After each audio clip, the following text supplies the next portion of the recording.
How to set material keyframe in sequencer. First, I create a new material and change the name. And now I open it.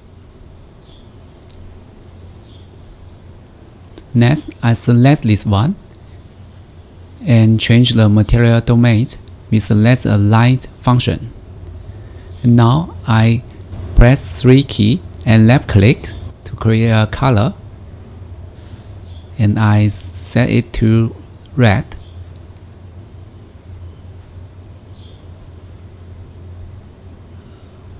Okay. And next, I press M key and left click to create a multiply. Press 1 key and left click and change value. And now I convert to parameter. Change the name. And this one also can convert to parameter. Change the name, color. We apply it.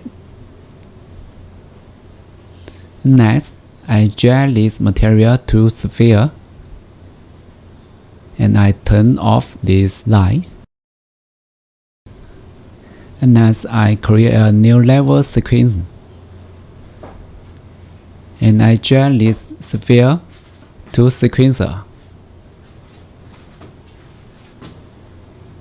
And I click this one and add the static mesh command. Click here and select the default material. And you can see we have colors and powers. We add to sequencer. And I drag this slider. And now you can set the keyframe. You can change the value, and you can see the light's color is changed. Also, you can change the power, and you can see the light is stronger. Yeah, that's it. Thanks for watching. See you next time.